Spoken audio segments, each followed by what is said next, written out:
Hello, my name is James Norris. I'm a senior game designer on the Division 2, and I've traditionally worked on post-launch features for the Division 1. I started working with Ubisoft about 2 years ago, so any of the post-launch features that you're familiar with in the Division 1 I worked on, and a bunch of stuff that I can't really talk about yet is what I'm working on right now. But I'm here to talk to you about the Division 2 today. We have no plans on doing a Battle Royale mode at the moment, but there are some significant changes that we have made to the Dark Zone. For example, there's going to be 3 Dark Zones now instead of 1. And we've also, we listened to the community, and there was a lot of feedback regarding fair play and fairness and toxicity in the Dark Zone as well. We've made some adjustments to help with that by normalizing the gear. So when you play in the Dark Zone now, the gear will be normalized, meaning everybody's sort of levels will be brought down to a similar area so that it's more of a fair play environment. However, if you were big fans of the Division 1 and you liked how the Dark Zone was, where if you had better gear, you would have an advantage, there will be an occupied Dark Zone as well that will change on a weekly basis, where you can go and really get very, very competitive with PvP in the Dark Zone. I think it really goes to the player's own personal play style. I mean, obviously, if you're going to be in the front lines, maybe distraction and staying alive is your key component. Whereas the guy in the back lines, sharpshooting for you, you're going to want him to focus on high DPS. Aim is going to be much more important for him. But, you know, it's a third-person shooter game, so I would say that aim is very important for everybody. But the better and more cohesive you are within your own team, that's also going to help you out as well. Well, I think the Dark Zone was kind of a very unique concept when the Division 1 came out. You're this division agent, you're walking around in the most dangerous territory of the game, and you never know if somebody's going to be your friend or your ally. And we've sort of upgraded that system by having different levels of rogue status now. And the key here is to add tension to an already tense environment. So you can go through and you can be sort of an honorable player in the Dark Zone and never do anything wrong. Or if you want to have a little bit of an advantage, you could maybe steal a locked chest, or somebody might have died and you could go up and take their loot off of the ground. But all of these things are going to have consequences, and we feel that this adds to the rich sort of tension that the Dark Zone is supposed to bring.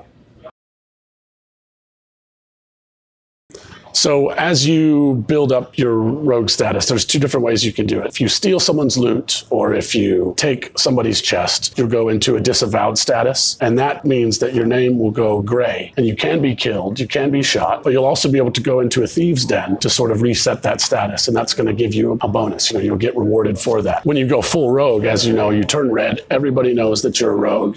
The more you kill, the manhunt status triggers. There's different stations around the Dark Zone now where you can go as a manhunt rogue, interact with it, and take away your manhunt status. Or you can bank your manhunt status and increase your rewards, basically. So if you go around to all of these different stations, you make your rewards bigger and bigger, but there's a higher likelihood that you're going to get caught and killed. And if you do, you will lose all of that XP. You now have passive abilities that you gain for leveling up in the DZ. And if you go past a certain point and you're given a new passive, but then you're killed and you lose experience, you'll lose that passive. You can gain these ranks a lot faster by going manhunt, but there's also a higher risk that you will then lose experience and lose those new abilities that you've just gained.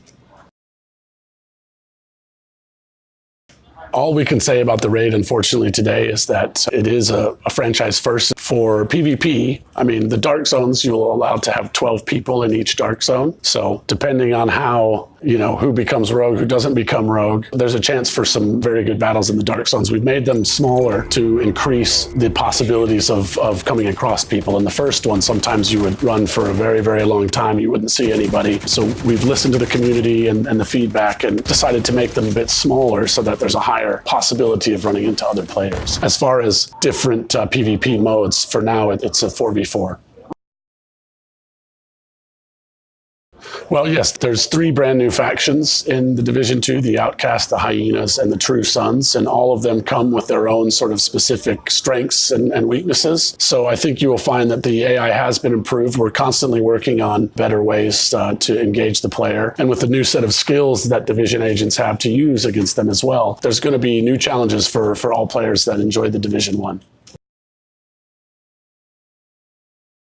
The True Sons are kind of ex-JTF, sort of paramilitary or ex-police members, and they want to establish a new government. They feel that they're the strongest faction and that they should be the ones to take over Washington, D.C. The people that were there to protect the civilians turned on them and now feel that they are the best people to be in charge. So the hyenas are they're a bit crazy. They kill people for fun. They're a bit insane, and they're just a bit psychotic. And the outcasts they were all placed on an island when the virus first hit Washington, D.C., and they all were mistreated. Like, it was a bad idea to begin with. Nobody should have put the outcasts there. From within the group of people who had been infected and some who survived, they formed this group that are hell-bent on revenge. They want the world to pay for what happened to them. They want to infect everybody with the virus.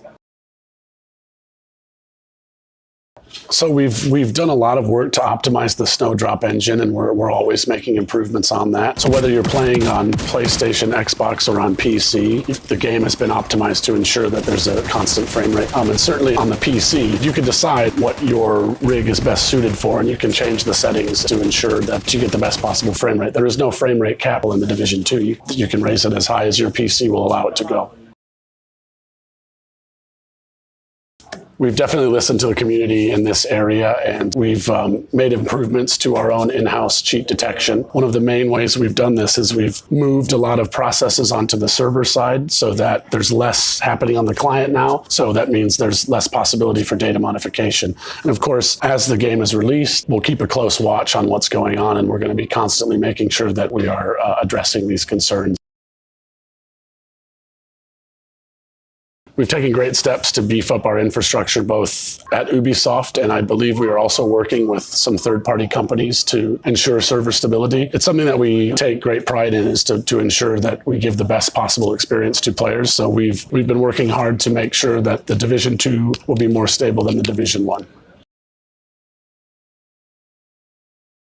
Well, I guess what I can say is there's a couple of different things that will make that less of an issue. I assume you're referring to like PvP and when playing against other players. So the normalization of the dark zone is going to help with regard to that, because it's going to be a more balanced fight anyway from the get-go. I can't specifically speak to nerfs or buffs. We've got to wait and see what happens and see sort of what trends players are going to be taking, which gun is going to be the best gun. And we may have a pretty good idea of what that's going to be, but until we see players actually get in and start getting in fights with each other, we'll take a look. We're going to pay close attention. So if we start to hear the community say, there's a problem here, you guys should take a look at it, we will take a look at it. We're collecting lots of data. We've got lots of information, and we'll make sure that if something is imbalanced, that we will fix it.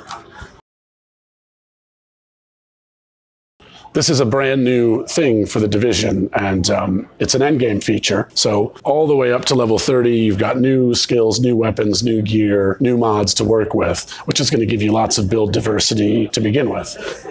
Then you hit level 30 and you can unlock the new specializations. So the ones that you've played today are the sharpshooter, which gives you a 50 caliber sniper rifle, which is a good sort of weapon for pulling enemies out of cover. And then the sharpshooter, which is a one-shot sort of massive damage, really good against large NPCs or massive threats. And even within those specialization systems, you'll be able to customize and choose different skills and perks that best suit your play style. So with all the new skills, all the new gear, then on top of that, the specializations, we think there's going to be even more build diversity and sort of speccing the way that players want to in the Division 2.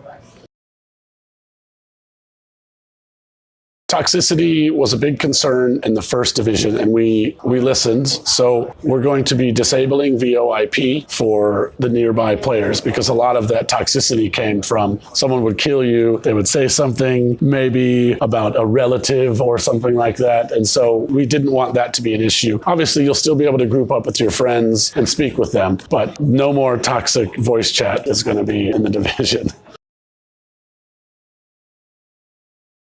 We will. You'll be able to have a clan of 50 players, but all 4 of your characters will also be allowed in that clan. So that's a total of 200 clan members. You'll be able to easily find a group with anyone who's in your clan. There will be a special clan sort of reward system as well that will give you more customization within your clan. So it's something we're really excited to offer in the Division 2. Yeah, account bound. So if you're in a clan, all of the characters in that account will be in that clan. No, so we're not going to have any crossover from the first game, apart from some of the rewards in the Division Shields program that you'll be able to unlock in the Division 2, but these will be new things. We do have Vanity, we do have skins, but it's different to the Division 2. Obviously, in the Division 1, it was the winter time. In the Division 2, it's summer, it's hot. You don't want to be wearing a winter coat running around the hot streets of DC. You'd be sweating bullets, probably get in your eyes. You wouldn't be able to shoot properly, so we won't be carrying over skins from the first game. Probably not, but for example, in PvP, if you are an honorable division agent, you're not visible on the map to other division agents. So if you're going rogue hunting, you're going to have a big advantage against a rogue, whereas a rogue will obviously be on the map. It's manhunt. You know where they are. You can go and find them. You can get quite close to the NPCs without them noticing that you're there to set up, to get ready to start your assault. It's all about how players play. It's all about setting up your attack, getting ready, coordinating with your team. We're expanding on the universe of the Division. The first one, it set the tone. It was the winter time. It had its own feel to the game. And 7 months later, we're in Washington, D.C., which is like the seat of power in the world. Pretty big deal that Washington, D.C. is sort of crumbling. People look, it's like things could happen in New York, but not Washington, D.C. That would be terrible. People have desecrated monuments that have been standing in America for a very, very long time. And now it's up to you, the Division agent, to band together with other agents, as well as civilian population that's around in the world. Everything you do will have an immediate effect on the world that you're playing in. So new skills, new toys, same Division agent. We still need you. And I can't wait for you guys to get your hands on it. March 15th, it releases worldwide. And we look forward to having you play.